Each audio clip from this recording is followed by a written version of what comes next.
Hello, வீர வணக்கம், வீர வணக்கம்.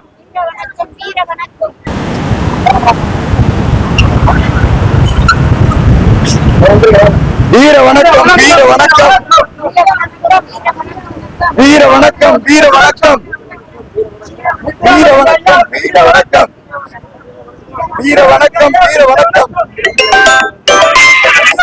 சொல்லு சொல்ல ஆமா.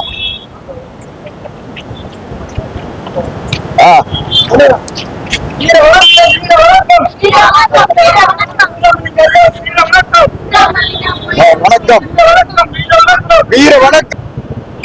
சரி சரி சரி. வீர வணக்கம், வீர வணக்கம். வீர வணக்கம், வீர வணக்கம். வீர வணக்கம், வீர வணக்கம். வீர வணக்கம், வீர வணக்கம், வீர வணக்கம். வீர வணக்கம், வீர வணக்கம். வீர வணக்கம். பேனர் கௌரவம்.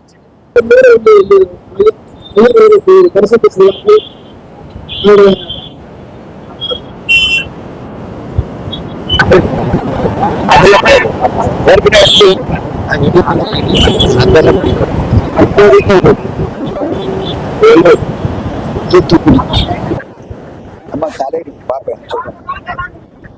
கழட்ட சொன்னா கழட்டியா இந்த ஓரமா கழட்டி இதுல கழித்தேன். வீர வணக்கம், வீர வணக்கம். வீர வணக்கம், வீர வணக்கம். வீர வணக்கம், வீர வணக்கம். வீர வணக்கம். நம்ம சொன்ன இனியவன்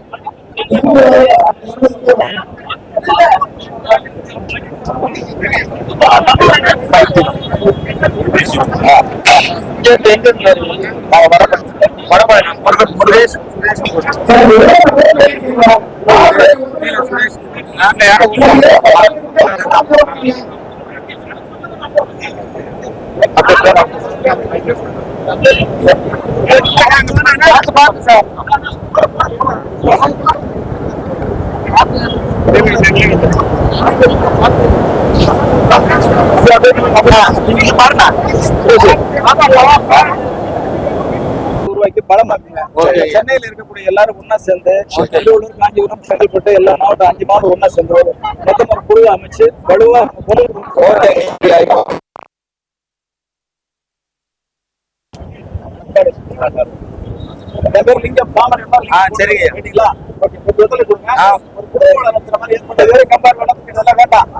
படிக்க வச்சு வேலை வாய்ப்பு கொடுத்து தொழில் ரீதியா வளர்ந்து வரணும் ஏற்பாடு செய்யும்.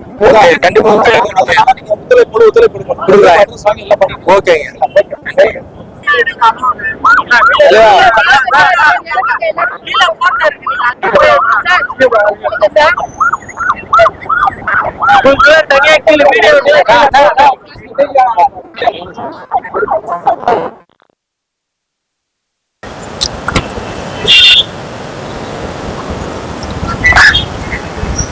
இப்பொழுது நம்ம தேவகைந்தி விழாவுக்காக நம்ம புலித்தேவர் மக்கள் முன்னேற்ற கழகத்தின் சார்பில் நம்ம சென்னை மாவட்ட மக்கள் சார்பாகவும் அனைவரும் வந்து அந்த தேவர் ஜெயந்தியில் கலந்து கொண்டோம். இன்னும் வருங்காலத்தில் இது நல்ல மிகப்பெரிய ஒரு பெரிய அளவில் இந்த விழாவை கொண்டாடுவதற்கு நாங்கள் முயற்சி பண்ணுவோம். இப்போ வருகின்ற சட்டமன்ற தேர்தலில் வந்து இப்போ நடுநிலையான சூழ்நிலையில நாங்கள் இருக்கிறோம். இன்னும் ஒரு சில மாதங்கள் இருக்கு. அது அந்த கூட்டணி எந்த கூட்டணி அப்படின்றது எங்க தலைமையெல்லாம் சேர்ந்து ஒரு முடிவு எடுத்து அது என்னன்னு அதை முடிவு பண்ணிக்கிடுவோம். விஜய் கட்சி என்று பாத்தீங்கன்னா அது வந்து ஒரு பப்பாளி பழ மரம் தான். அந்த பப்பாளி பழத்துல ஒண்ணுமே இருக்காதியா. அந்த பப்பாளி பழம் கூட பழுத்து கீழே விழுந்தா 1 மணி நேரத்துல பழுத்து அழுகி போயிடும். அந்த மரமும் அதுக்கப்புறம் ஒன்றும் ஆகாது. அது மாதிரிதான் அவருடைய கட்சினாலுமே அவருடைய சூழ்நிலையும் இப்ப போய்கிட்டு இருக்கு. அந்த 41 பேர் இறந்ததுக்கு காரணம் என்னன்னா, மக்கள் வந்து அவரை வந்து ரொம்ப ஆர்வமா பார்க்க போனது பெருசு இல்ல. அவங்களோட பாதுகாப்போட குழந்தைங்க கூட்டு போகாம அவங்க வந்து ஒரு கூட்ட நெரிசல்ல உள்ள போய் மாட்டிக்காம அப்ப ஒரு அளவு விலகி இருக்கிற ஒரு கூட்டத்துல போய் நின்று அவரை பார்க்க போயிருக்கணும். அந்த கூட்டத்துக்குள்ள போயிருக்காங்க. 1. 2வது அவங்க வந்து ரொம்ப நேரம் ஒரு 4 மணி நேரம் 5 மணி நேரம் அவரை பார்க்கறதுக்காக காத்து இருந்திருக்காங்க. பச்சை தண்ணியில காலையில டிஃபன் கிடையாது, மத்தியானம் சாப்பாடு கிடையாது. இரவு வந்துட்டு 7 மணிக்கு மேல அவர் காலையில 10:30 மணிக்கு வரேன்னு பேட்டி கொடுத்துட்டு அவரு இரவு 7 மணிக்கு வந்திருக்கிறாரு. அதனால அது ஒரு காரணம், நெரிசலுக்கு ஒரு காரணம்.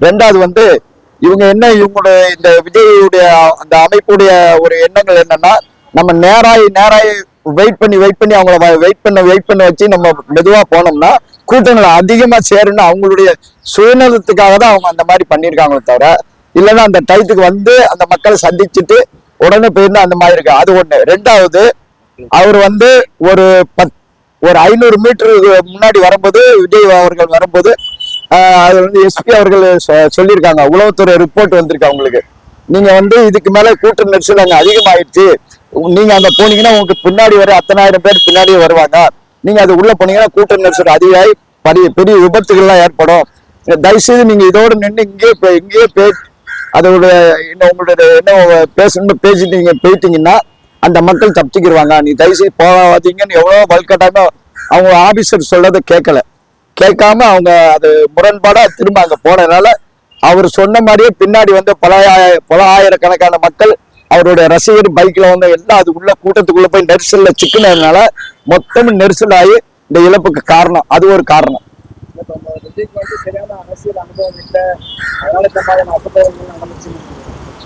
ஆமா, விஜய்க்கு வந்து சரியான அரசியல் உண்மையிலே இல்லை. உண்மையிலே சொல்லப்போனா அவர் வந்து ஒரு படத்துல ஒரே ஒரு ஓட்டு என்னுடைய ஓட்டு யாரோ போட்டுட்டாங்கன்னு வந்து அதனுடைய கருத்துக்களை சொல்லி அதனுடைய சட்டத்திட்டத்தை சொல்லி அந்த ஓட்டுடைய எலெக்ஷனுடைய இதே அப்படியே நிறுத்திட்டாரு. ஆனா அதே விஜய் வந்து இன்னைக்கு வந்து ஒரு கூட்டணியில வந்து உள்ள போய் மாட்டிக்கிட்டாரு. அது சொல்ல முடியாது, எல்லாரும் மக்களுக்கு தெரியும். அந்த கூட்டணி தான் இன்னைக்கு வந்து பீகார்லயே ஒரு 2-3 மாநிலத்துல 80 லட்சம் 70 லட்சம் ஓட்டை வந்து அவங்களுடைய இருக்கிற ஓட்டு உயிரோடு இருக்கிறவங்களையும் இல்லைன்னு சொல்லிட்டு நீக்கி அவங்க வந்து அந்த கட்சியை வந்து ஜெயிக்க வைக்கிறதுக்காக உண்டான சூழ்நிலை பண்ணியிருக்காங்க. அப்ப அப்படி ஒரு ஓட்டுக்காக ஒரு போராட்டத்துல ஒரு சினிமால நடிச்சு அவர் ஒரு பெரிய இதுதான் வரலாறு, இதுதான் சரித்திரம், இதுதான் அதோட சட்டத்திட்டம் அப்படின்னு சொன்னவரு இத்தனை லட்சம் ஓட்டுகளை இல்லைன்னு உருவாக்கி ஓரக்கட்டினவங்க கிட்ட போய் உள்ள போய் ஒண்டி கூடி இருக்காரு. அப்ப இது என்ன நியாயம்? சூழ்ச்சியாலையில மாட்டிக்கிட்டாருன்னு சொல்றீங்க. ஆமாயா, அது உண்மைதான்.